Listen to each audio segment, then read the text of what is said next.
capítulo de número 5, nós vamos ler do versículo de número 21 até o versículo de número 26.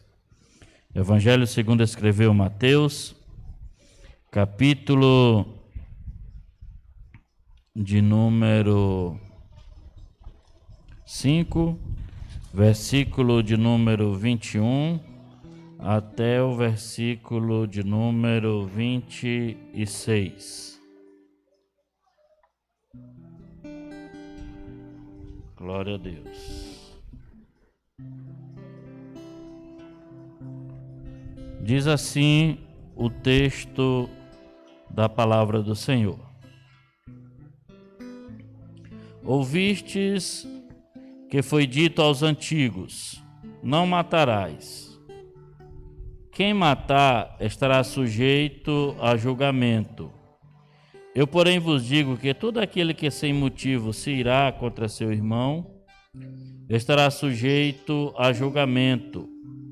E quem proferir um insulto a seu irmão está sujeito a julgamento do tribunal. E quem lhe chamar tolo estará sujeito ao inferno de fogo. Se, pois, ao trazeres ao altar a tua oferta, ali te lembrares de que teu irmão tem alguma coisa contra ti, deixa perante o altar a tua oferta. Vai primeiro reconciliar-te com teu irmão, e então, voltando, faze a tua oferta. Entra em acordo sem demora com o teu adversário, enquanto estás com ele a caminho, para que o adversário não te entregue ao juiz, o juiz ao oficial de justiça, e sejas recolhido à prisão. Em verdade te digo que não sairás dali enquanto não pagares o último centavo. Amém. Deus, muito obrigado por esta oportunidade de lermos a Tua palavra em público. Muito obrigado pela liberdade de cantarmos hinos de louvor ao Teu nome em público. Muito obrigado pela liberdade de orarmos em público ao Teu nome. Deus, assim, Senhor, fica conosco nesta noite. Fala aos nossos corações através da Tua palavra, em nome de Jesus. Amém. Glória a Deus. Amados irmãos, nós estamos ainda na segunda parte do nosso sermão, ou melhor dizendo, do Sermão do Monte, do Sermão da Montanha. Nós estamos na segunda parte. No primeiro dia em que nós aplicamos o nosso coração a estudarmos esses 3 capítulos, na primeira mensagem nós trouxemos uma introdução e dissemos para os irmãos que nós traríamos aqui este sermão em 7 partes. A primeira parte foi as bem-aventuranças, falando sobre quem são os bem-aventurados, as características. As bem-aventuranças revelam o caráter de Cristo no cristão, e nós falamos que todas estas bem-aventuranças, elas têm relação, ou melhoram o nosso relacionamento com Deus e também melhoram o nosso relacionamento com o nosso irmão. Nós dissemos para os amados irmãos que propositadamente Cristo colocou estas bem-aventuranças nesta ordem que está aqui no Evangelho de Mateus, capítulo 5, do versículo de número 3 até o versículo de número 11, quando ele traz estas bem-aventuranças. E logo a primeira bem-aventurança é quem é pobre ou humilde de espírito. denotando uma pessoa que se esvazia, que não tem diante de Deus nenhum adjetivo, nenhuma prerrogativa, ou que não se julga ser alguém ou ter alguma coisa diante do Senhor, mas é como aquele publicano que chega diante de Deus e diz para ele: Senhor, tem misericórdia de mim, né? Levantando os seus olhos aos céus e ora e diz ao Senhor: Senhor, tem misericórdia de mim, que sou um pobre pecador. Então, automaticamente vai vindo as outras bem-aventuranças, e nós também falamos sobre o cristão como luz, como sal da terra, e há 2 terças-feiras passadas nós começamos a falar sobre a segunda parte do sermão, que é a lei de Deus e a atitude do cristão. E essa atitude, irmãos, do cristão, Jesus ensinou que os seus discípulos, aqueles que seguem a Jesus e querem segui-lo, quem quer seguir a Jesus Cristo, ele precisa de um padrão muito mais alto,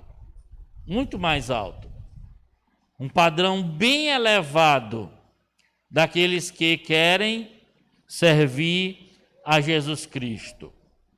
Logo na última terça-feira que estivemos aqui, nós falamos sobre o versículo de número 20 do Evangelho aqui, que Jesus diz que se a nossa justiça não exceder em muito mesmo as dos escribas e dos fariseus, nós não entraremos no reino dos céus. Não sei se os irmãos lembram, mas nós falamos aqui naquela terça-feira que Jesus ele não veio condenar, ele não veio rasgar, ele não veio destruir, ele não veio tirar a lei, mas pelo contrário, ele disse: eu vim cumprir a lei. E ele traz um novo sentido, ou melhor dizendo, não um novo sentido, mas o verdadeiro sentido da lei. E que sentido é esse, irmãos? É que começa no coração. Começa no coração, porque não adianta, irmãos, eu fazer tudo externamente se o meu coração não é convertido. Não adianta eu fazer tudo externamente como os escribas e os fariseus faziam tudo externamente, e o seu coração não tiver convertido a Deus, não vai ter valor nenhum. Não vai ter valor nenhum tudo o que eu fizer se o meu coração não tiver convertido. Vejam só que o apóstolo Paulo, escrevendo aos Coríntios, falando sobre o amor, no capítulo do amor, ele disse que se ele pegasse todos os seus bens e distribuísse aos pobres, mas se ele não tivesse amor, nada daquilo valeria ou faria sentido na vida dele. Da mesma forma, ele disse: se eu queimasse o meu corpo, se eu reduzisse a pó e eu não tiver amor, nada vai adiantar, eu não estou fazendo nada. E Jesus Cristo ensinou naqueles dias que não adiantava aqueles homens fazerem tudo aquilo que estava escrito lá, e mais o que eles acrescentaram, se o coração deles não tivesse convertido, se eles não tivessem fazendo isso por amor, se eles não tivessem fazendo isso, se eles não tivessem o amor altruísta, E que amor altruísta é esse? O amor altruísta é aquele que você faz algo por alguém sem esperar nada em troca, sem esperar uma recompensa por aquilo que você está fazendo, que você está executando. Esse que é o amor altruísta. Não é aquele amor que eu vou ajudar o irmão esperando que o irmão logo em seguida me ajude. Esse não é o amor verdadeiro, mas é um amor interesseiro. E quando Paulo está citando as características do amor, ele vai dizer que o amor, ele não procura o seu próprio interesse, mas ele procura o interesse de outrem, procura o interesse de outra pessoa. E era isso que Jesus estava dizendo para os seus discípulos no Sermão do Monte. Estavam falando para eles. Os irmãos lembram que nós falamos aqui, não sei se os irmãos lembram, de quantos preceitos eles fizeram além dos mandamentos. Além dos mandamentos. Eles fizeram 613 preceitos. 248, que corresponde à quantidade de ossos que nós temos em nosso corpo, positivos, dizendo, faça isso, faça aquilo, haja desse jeito.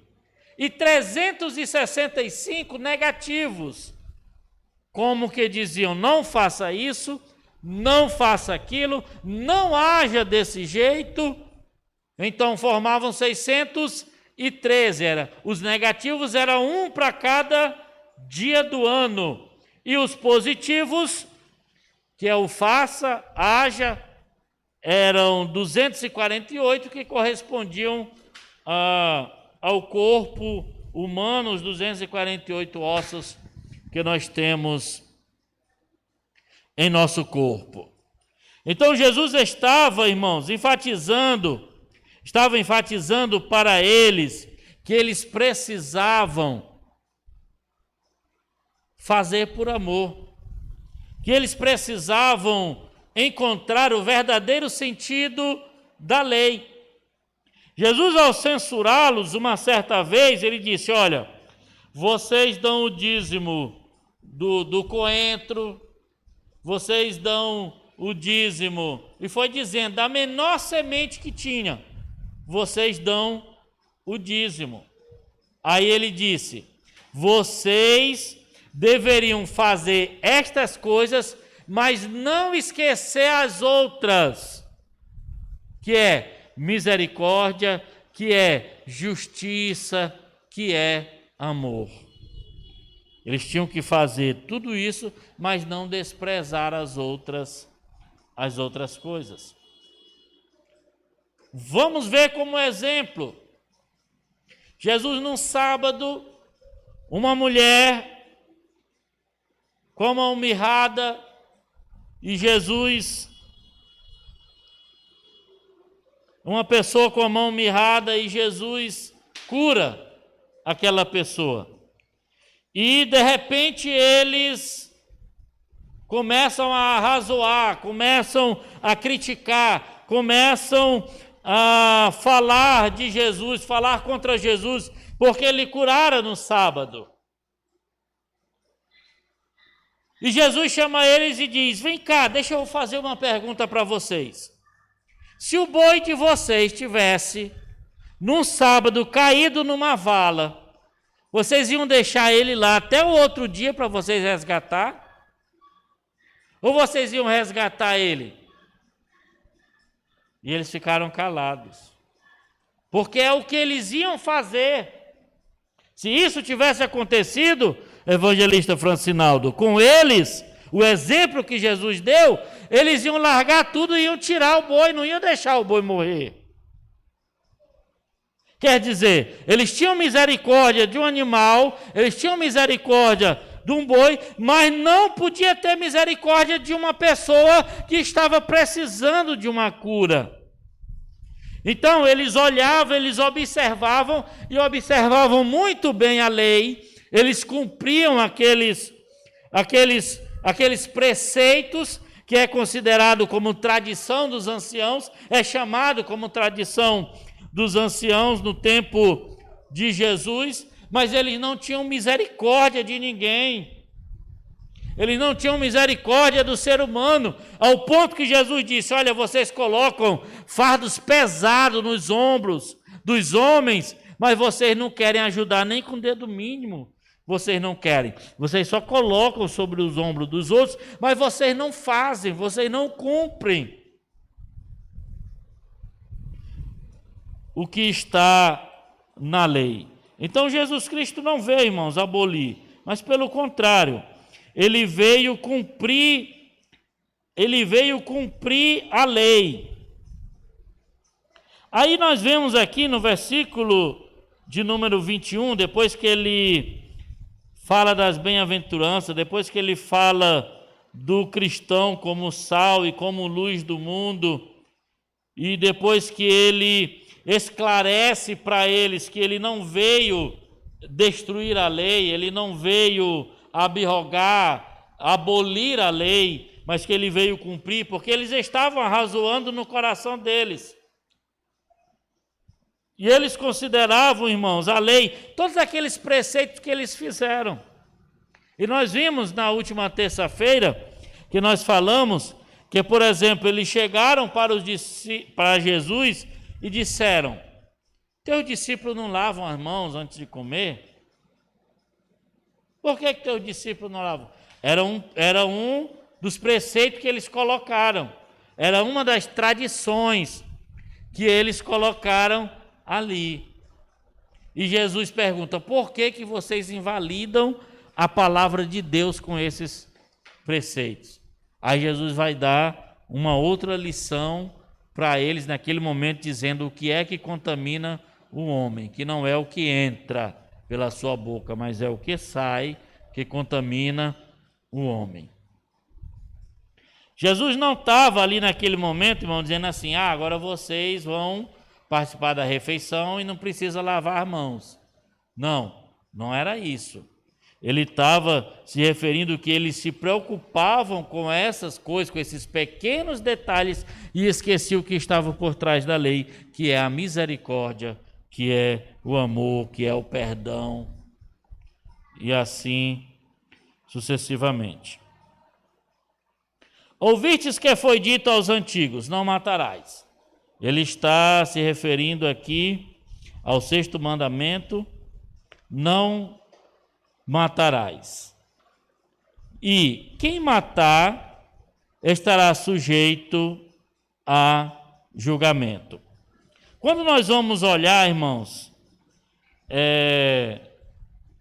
o significado, geralmente quando a gente vê assassinar, matar, é uma coisa que alguém faz concretamente, né? Que acontece. Agora vejam só o sentido que Jesus dá ao mandamento em si. O que é que eles pensavam? Não, matar é eu tirar a vida, usar uma arma e tirar a vida de uma outra pessoa. E vejam só o ponto, o que eles pensavam, como eles agiam. Se eles ferissem alguém e a pessoa não morresse, aí para eles estava tudo bem. Não morreu, eu não infringi o mandamento. Porque o mandamento diz que é se eu matar. Quer dizer, eu tentei ferir a pessoa, mas se a pessoa não morreu, eu estou impune. Certo? Eu estou impune. Por quê? Porque a pessoa não morreu. Então eu não feri o mandamento. Era assim que eles pensavam. Aí Jesus disse: vocês estão pensando errado. Não é dessa forma, não. Eu vou interpretar para vocês o que diz o mandamento. Aí Jesus começa dizendo o seguinte: eu, porém, Jesus falando, eu, porém, vos digo que todo aquele que sem motivo se irá contra seu irmão está sujeito a julgamento. E quem proferir um insulto a seu irmão estará sujeito a julgamento do tribunal. E quem lhe chamar tolo estará sujeito ao inferno de fogo. Jesus mudou Agora não é só assassinar. Jesus está dizendo, se você falar contra, se você proferir um insulto, se você chamar de louco, se você chamar de tolo, ele dá 3 ocasiões aqui, né? Quem se irá contra seu irmão, sem motivo, né? Olha só, não precisa nem ter motivo, não precisa nem alguém dar o motivo, mas se você irá contra ele, você já está sujeito a julgamento. Agora observem bem, irmãos. Que tipo de julgamento é esse aqui? Que tribunal é esse? Alguém aqui, ser humano, matar uma outra pessoa, ele automaticamente vai ser julgado, né? Vai ser condenado conforme as leis que os homens vão aplicar. Tribunal da terra, né? Vai aplicar e vai condenar aquela pessoa, ela vai pagar pelo seu ato. Agora, que tribunal humano vai julgar a ira no teu coração? Porque a ira é no coração. A ira é no interior. Homem nenhum, juiz nenhum, humano, consegue julgar este sentimento. Porque é um sentimento que está no coração, que está aqui dentro, que está dentro de nós, que está aqui dentro do nosso ser, né? Sem motivo. O que Jesus, irmãos, está nos falando, está nos dizendo aqui com esse ensinamento? Ele está dizendo, irmãos, que nós não podemos odiar. É esse o ensinamento. Simples.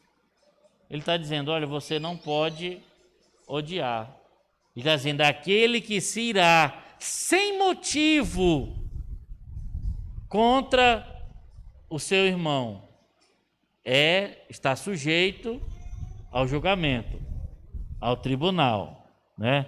Então, ele está dizendo aqui, o que ele quer dizer, o que ele quis dizer com esta palavra? Ele quis dizer, olha, vocês não podem odiar, você não pode ficar zangado um com o outro, você não pode se irar contra o teu irmão, você não pode proferir ofensa contra o teu irmão,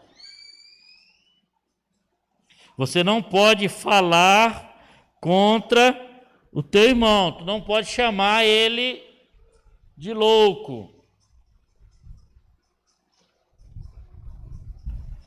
Quando nós vamos olhar, irmãos, o significado é ira, é raiva, é indignação. Jesus não está dizendo aqui que toda ira ela é pecado. Não. Não é isso que ele está dizendo. Até porque Jesus, nós vamos ver nos textos bíblicos, nós vamos andar pela Bíblia, e nós vamos ver que Jesus ele se indignou. Jesus ficou indignado. Veja só, Marcos capítulo 10, versículo de número 14. Marcos capítulo 10, versículo de número 14. Jesus, porém, vendo isto, Marcos 10 e 14. Jesus, porém, vendo isto, indignou-se e disse-lhes: deixa vir a mim os pequenos, não os embaraceis, porque dos tais é o reino dos céus. Jesus indignou-se. Ele ficou indignado naquele momento, porque os discípulos estavam impedindo as crianças de chegarem até onde Jesus estava, certo? Então Jesus não está aqui dizendo, irmãos, que toda espécie de ira é pecado, certo? Até porque nós vamos ver o apóstolo Paulo, ele repetindo o Salmo de número 4 e versículo de número 4. Mas primeiro vamos ver o Salmo de número 4 e o versículo de número 4. Irai-vos e não pequeis. Consultai no travesseiro o coração e sossegai. Certo? Salmo 4, versículo 4, que ele repete lá em Efésios, ou seja, Paulo escrevendo aos Efésios, capítulo de número 4 e o versículo de número 26, ele diz: irai-vos e não pequeis. Ele estava repetindo aqui o Salmo de número 4 e o versículo de número 4, falando para a igreja em Éfeso, ou para os irmãos de Efésios, certo? Estava falando para eles e ele repetiu: olha, vocês podem se irar, vocês podem ficar indignados, vocês podem ficar irados. Agora tem uma coisa, vocês não podem pecar por causa disso, por causa dessa ira. Não pode deixar que essa ira torne-se pecado na vida de vocês. E quando é, irmãos, que a ira se torna um pecado? Primeiro, quando ela não tem motivo nenhum. Primeiro, quando não tem motivo justo nenhum. Ele diz aqui no versículo, no Mateus, capítulo 5, que nós estamos estudando, o versículo de número 22, eu, porém, vos digo que todo aquele que sem motivo se irá contra seu irmão. Então, é uma das primeiras causas ou uma das características de quando a ira ela se torna pecado. É você irar sem motivo nenhum, sem um motivo justo. Você irar-se contra alguém, né? Alguém que não fez nada de errado, não lhe ofendeu em nada, não fez nada contra você e você se ira contra aquela pessoa. Outro, irmãos, que a gente pode ver também é quando ela é prolongada, ela se prolonga mais do que o necessário. Ela se prolonga mais do que o necessário. Veja só o que diz a continuação do versículo 26 de Efésios 4, a parte B. Nós lemos a parte A, né? Irai-vos e não pequeis, mas aí ele conclui dizendo: não se ponha o sol sobre a vossa ira. Ou seja, ele está dizendo, antes que o dia termine, procure se reconciliar com quem você precisa se reconciliar, com quem você precisa acertar, aparar as arestas, com quem você precisa resolver a situação, fazer um acerto, um acordo, com quem você precisa. Olha só o que diz o mesmo versículo, mas na Nova Tradução da Linguagem de hoje. Se vocês ficarem com raiva, não deixem que isso faça com que pequem, e não fiquem o dia inteiro com raiva. A Nova Tradução na Linguagem de hoje. A Sociedade Bíblica, ela traduz da seguinte forma: se porventura se irritarem contra alguém, não lhe faça mal. Não devem deixar que o sol se ponha sem terem dominado a vossa irritação. Certo? É não deixar se prolongar, irmãos. É não deixar se prolongar. E como é que nós vamos fazer isso? É procurar ajustar logo. É procurar ajeitar logo. É não deixar a coisa ficar maior ainda. Porque um problema, irmãos, pequeno, se nós não solucionarmos logo ele, sabe o que vai acontecer? Ele vai se tornar um problema grande. Ele vai crescer. E quanto maior ele tiver, mais dificuldade nós vamos ter de dominá-lo, mais dificuldade nós vamos ter de contorná-lo, mais dificuldade nós vamos ter de resolver o problema. Porque quando era pequeno, nós não tratamos, então deixamos.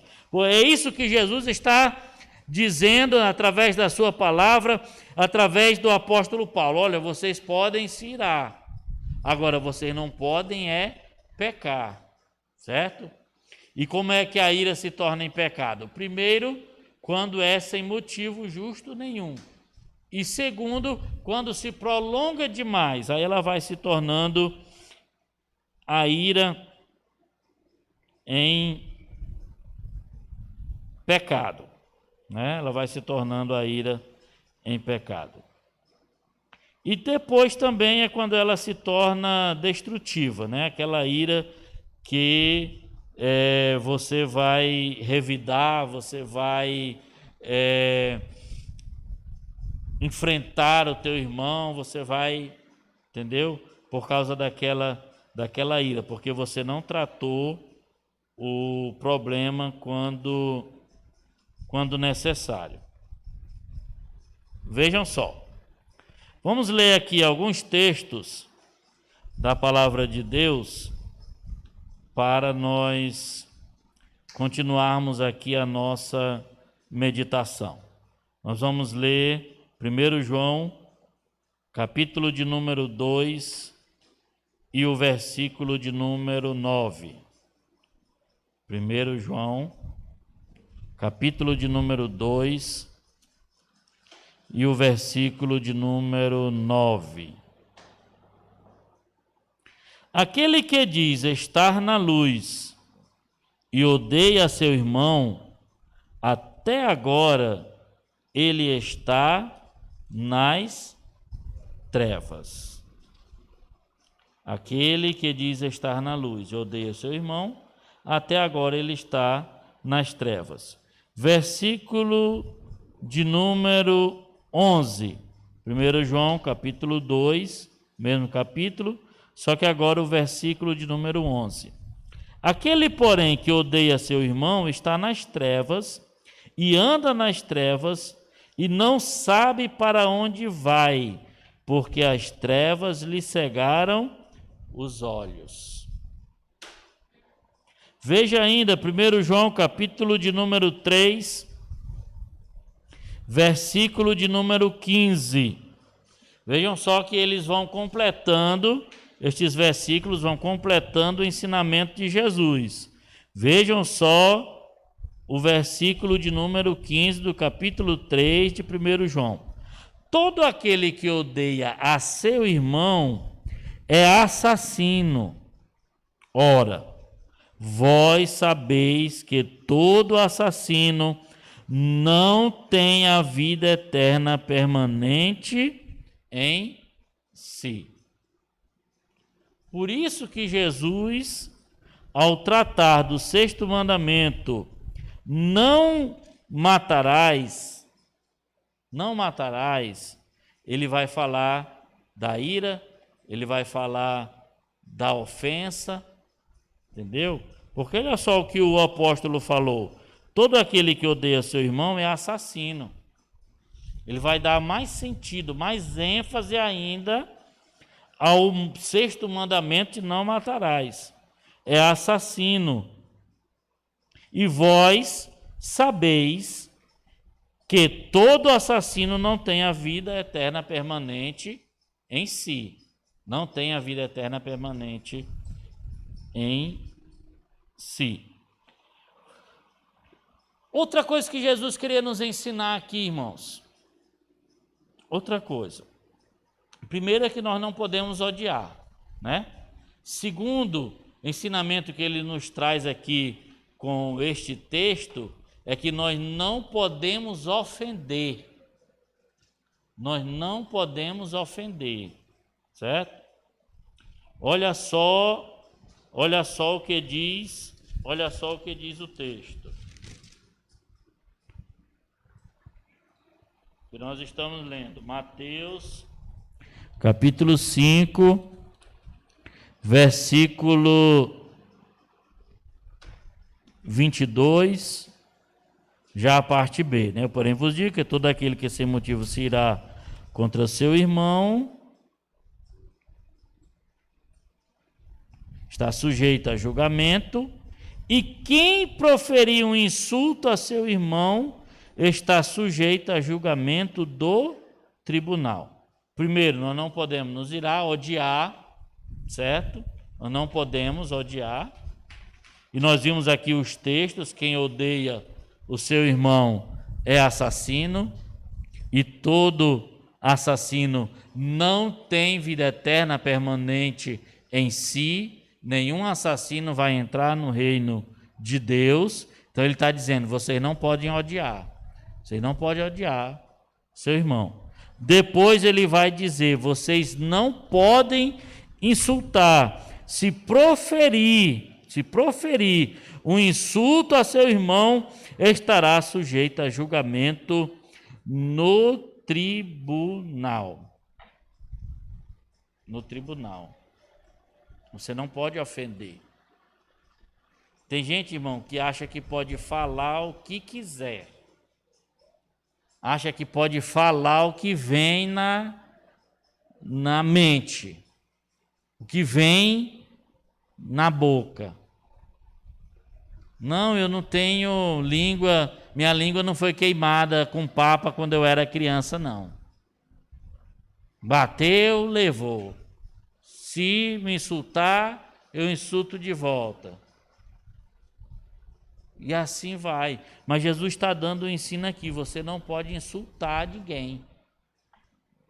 Quem proferir um insulto contra o seu irmão está sujeito a julgamento. E essas ofensas, irmãos, já vêm da onde?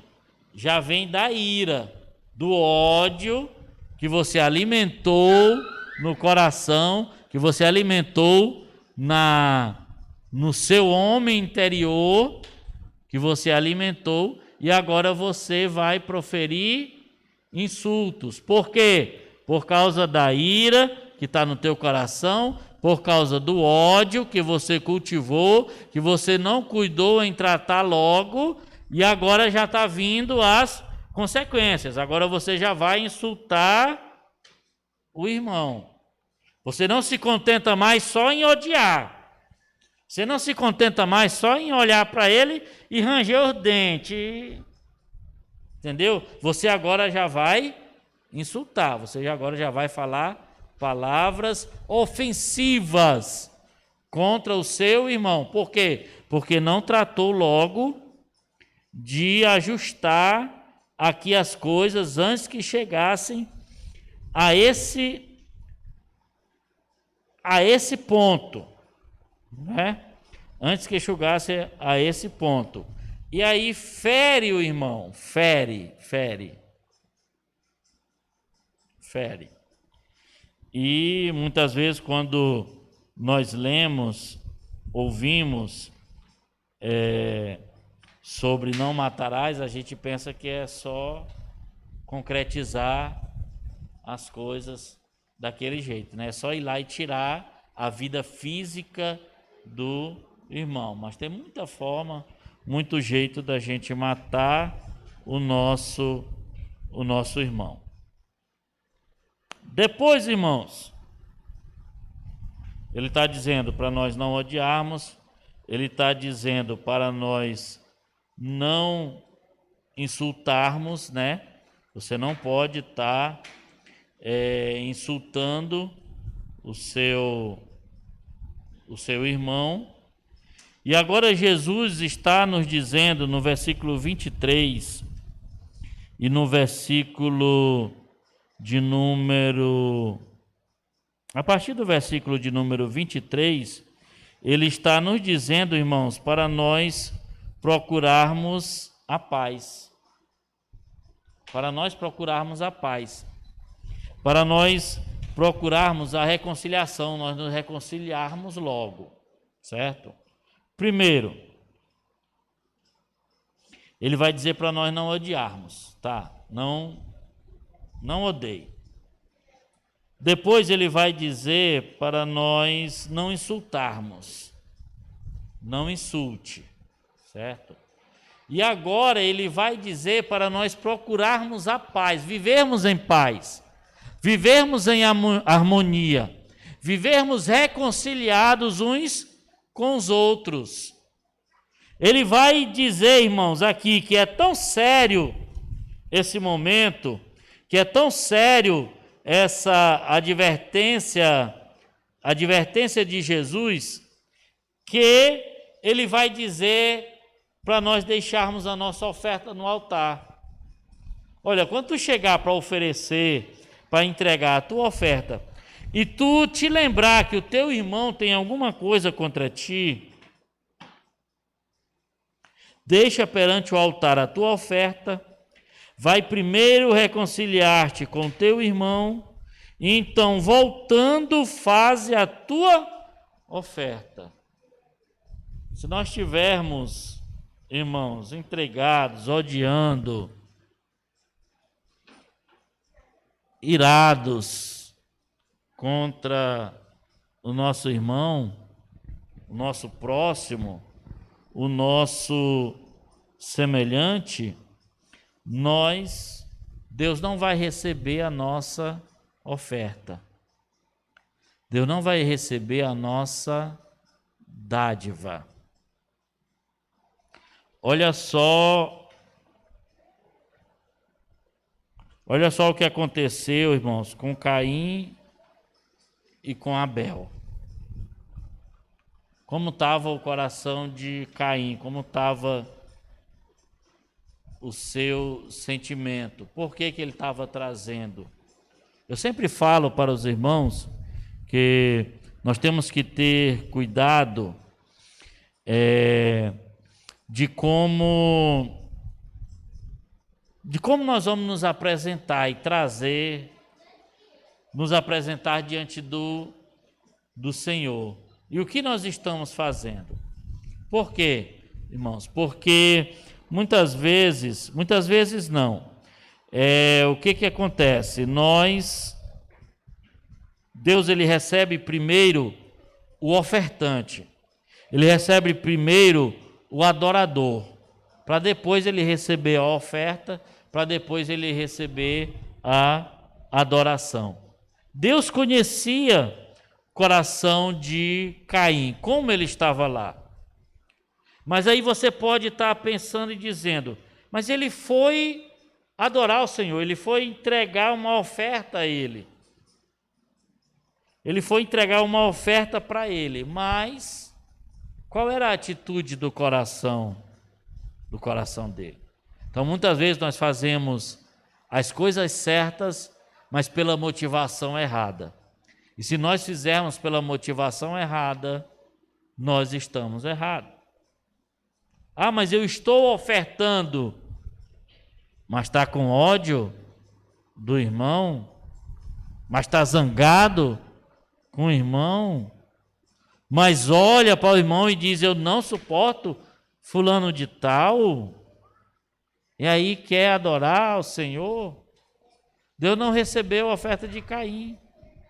E Deus viu que Caim ficou irado, ficou transpassado, e Deus chegou para ele e disse, por que o teu semblante descaiu? Por que tu está desse jeito? Por que tu está agindo desse jeito, Caim? Olha, o pecado jaz à porta. O pecado está aí. Agora, tu pode dominar sobre ele. Tu pode dominar sobre ele. Tu não pode dar lugar. Se tu der lugar, ele vai te dominar, o pecado. Então, Deus advertiu ele e disse para ele, por que tu está assim? Por que teu semblante está desse jeito? Se tu tivesse agido corretamente, tu acha que tu não seria aceito? Foi essas palavras de Deus para ele. Se tudo tivesse agido corretamente, tu acha que eu não teria aceito? Teria, eu aceitaria. Mas foi porque tu não agiste corretamente. Agora o pecado jaz à porta. Agora tu pode dominar sobre ele. Não deixa ele dominar sobre ti, mas domina sobre ele. Então, irmãos, é este o ensinamento que Jesus está nos dando, dizendo: olha, procura logo reconciliar-te, procura logo ajeitar as coisas, não deixe para amanhã, ou melhor, não deixe para mais tarde. Ele está dizendo: antes que o sol se ponha, não deixa que o sol se ponha sobre a tua ira. Ele está dizendo: corre logo. É o versículo 25 e o versículo 26. Entra em acordo sem demora com o teu adversário, enquanto estás com ele a caminho, para que o adversário não te entregue ao juiz, o juiz ao oficial de justiça, e seja recolhido à prisão. Em verdade te digo que não sairás dali enquanto não pagares o último centavo. Então, por que, irmãos, que nós vamos esperar a última consequência? Se eu posso resolver logo. Se eu posso resolver logo. Por que que eu vou deixar para depois, para o problema aumentar? É isso que Jesus está dizendo aqui. Tu não tem oportunidade, tu não está com o teu adversário, andando com ele no caminho. Então Jesus está dizendo: procura entrar logo em acordo com ele. Procura logo entrar em acordo com ele. Porque senão ele vai te entregar para o juiz juiz vai te entregar para o oficial vai te encerrar na prisão. E Jesus disse: em verdade te digo, tu não sai dali enquanto tu não pagar o último centavo. E como é que você vai pagar se você está preso, irmão? Como é que você vai pagar se você está preso? Então procura logo ajeitar as coisas, procura logo te reconciliar, procura logo ajeitar as coisas, entrar em acordo, para que as coisas não piorem mais ainda. Para que as coisas não piorem mais ainda. É isso que Jesus está dizendo. Ele está dizendo: não odeie, ele está dizendo: não insulte, ele está dizendo: te reconcilia logo se tem algo contra alguém, alguém contra ti, procura logo a pessoa e ajeita. Você conhece de cor e salteado a oração do Pai Nosso. E você vê que lá na oração do Pai Nosso ele diz: perdoa as nossas dívidas, assim como nós temos perdoado os nossos devedores. E no final, depois que termina a oração, ele diz: se vocês não perdoar os vossos irmãos, Deus também não vai perdoar vocês. É direto. É direto. Não tem meio termo.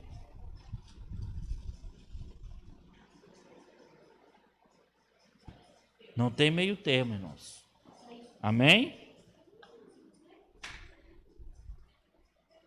Amém? Glória a Deus. Pois vamos ficar de pé. Vamos orar ao Senhor, nosso Deus. Vamos encerrar o nosso culto neste momento. E vamos pedir a Deus que Ele nos ajude a guardar este ensinamento no nosso coração, a guardar esse ensinamento na nossa vida. Nós não podemos cultivar ira, nós não podemos cultivar ódio, nós não podemos cultivar, certo? Em nossa vida. Em nossa vida. O comentador da lição, pastor Joelmi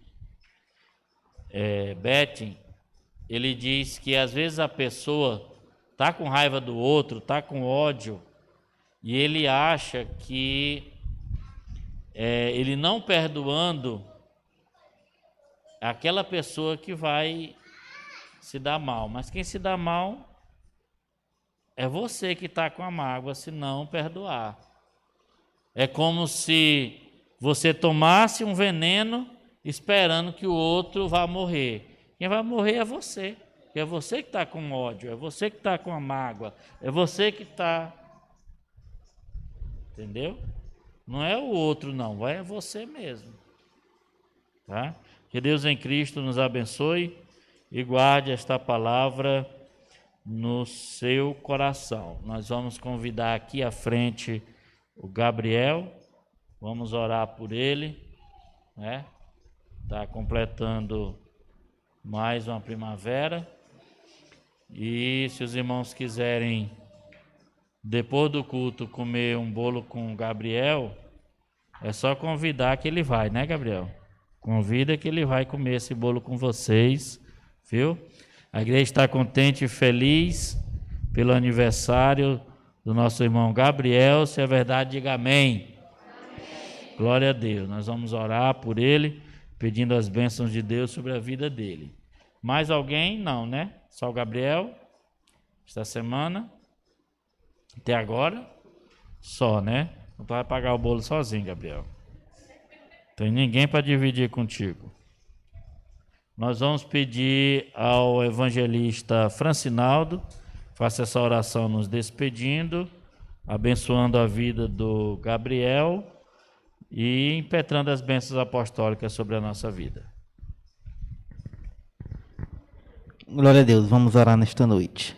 Senhor, nosso Deus e nosso Pai, obrigado, meu Deus amado, por este trabalho mais uma vez realizado neste local, Senhor. Obrigado, meu Deus amado, porque o Senhor tem falado conosco através da Tua palavra, ó Pai. Neste momento, meu Deus amado, te apresentamos o Teu Filho, ó Deus amado, irmão Gabriel, ó Deus amado, que mais uma vez completa aniversário, Senhor, e que esta data, meu Deus amado, venha se repetir várias vezes, ó Pai amado, e que as Tuas bênçãos, Deus amado, venham estar sobre a vida dele, ó Pai. Neste momento, ó Pai amado, despede-nos ao nosso lado, dando de paz, de alegria e felicidade, e que o Senhor venha estar conosco, ó Deus amado, neste momento. Assim nós te oramos e te agradecemos, em nome de Jesus. Que a graça do nosso Senhor e Salvador Jesus Cristo, o amor de Deus nosso Pai, a comunhão e a consolação do Espírito Santo, seja com todo o povo de Deus, desde agora e para sempre. Amém.